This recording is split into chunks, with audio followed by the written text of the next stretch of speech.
નમસ્કાર મિત્રો, હું હેમા સોની પૌરાણિક વ્રત કથા ચેનલમાં આપ સૌનું સ્વાગત કરું છું. આપણી પ્રાચીન હિન્દુ સંસ્કૃતિ મુજબ હિન્દુ મહિનામાં ચૈત્ર માસથી નવું વર્ષ શરૂ થાય છે.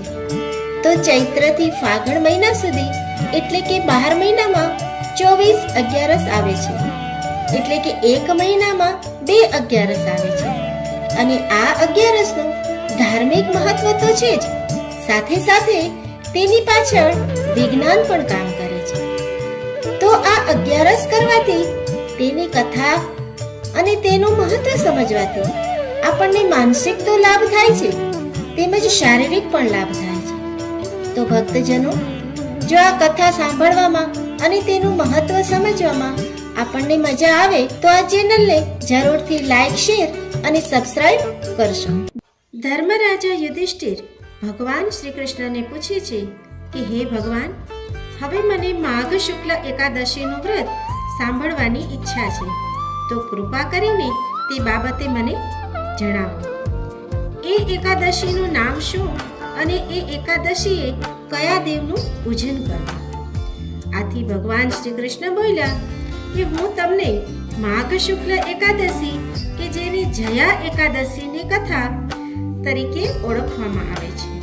આથી ભગવાન શ્રી કૃષ્ણ બોલ્યા, હું તમને માઘ શુક્લ એકાદશી કે જેને જયા એકાદશી તરીકે ઓળખવામાં આવે છે, જેની કથા મેં પદ્મ પુરાણમાં પણ કહેલી છે, તે તમને કહું છું.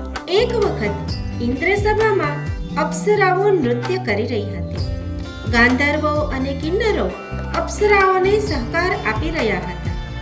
અપ્સરાઓના વૃંદમાં પુષ્પપાલા નામની અતિ સ્વરૂપવાન અપ્સરા પણ નૃત્ય કરતી હતી, અને ગાંધર્વોના ટોળામાં માલ્યવાન નામનો ગાંધર્વ પણ સહયોગ આપી રહ્યો હતો. મહેફિલ પૂર બહારમાં 16 કળાએ ખીલી હતી. પુષ્પમાલા અને માલ્યવાન નૃત્ય કરતા કરતા હદથી વધારે પ્રેમ ચેષ્ટા કરતા હતા. ઇન્દ્ર રાજાથી આ પ્રેમ ચેષ્ટા પોતાના જ દરબારમાં થાય એ સહન થયું નહીં. તેમને નૃત્ય બંધ કરવા આદેશ આપ્યો, અને પુષ્પમાલા તેમજ માલ્યવાન ગાંધર્વને ભરી સભામાં નૃત્યનું અને ખુદ ઇન્દ્રનું અપમાન લેખી શાપ આપ્યો કે જાઓ, તમે પિશાચ થઈ પૃથ્વી પર પડો અને ખૂબ દુઃખ ભોગવો.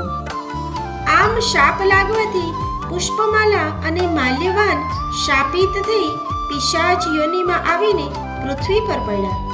રખડતા રખડતા ઘણા સમયે તેઓ હિમાલય તરફ પહોંચ્યા. તેઓ શાપ નિવારણ કરવા માટે ઘણા ઉપાયો અજમાવતા, પરંતુ બધા જ ઉપાયો વ્યર્થ જતા. અંતે મહાસુદ અગિયારસનો પવિત્ર દિવસ આવ્યો. બંને શાપિત પિશાચો એક પવિત્ર પીપળામાં વાસ કરતા હતા. આજનો આખો દિવસ તેમણે કંઈ જ ખાધું નહીં. વળી રાત્રે ભૂખ અને તરસના કારણે તેમને નિંદ્રા પણ ના આવી, જેથી આખી રાતનું જાગરણ થયું. જેથી જાણે અજાણે એકાદશીનું તેમને પુણ્ય પ્રાપ્ત થયું.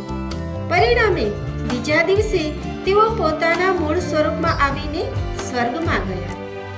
ઇન્દ્ર રાજાએ તેમને ફરીથી સભામાં સ્થાન આપ્યું, અને એકાદશીના વ્રતની અજાણપણે થયેલી ઉપાસનાના પુણ્ય રૂપે તેમને વાત કરી.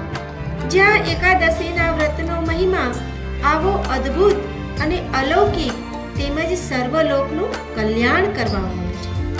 આ કથા જે કોઈ શ્રવણ કરશે કે કથા કહેશે અથવા તો વાંચશે, તેને અગ્નિહોમ યજ્ઞનું ફળ મળે છે. ઇતિ શ્રી સ્કંદ પુરાણે મહાશુક્લ પક્ષે જયા એકાદશી સમાપ્ત. શ્રી ગણેશાય નમઃ.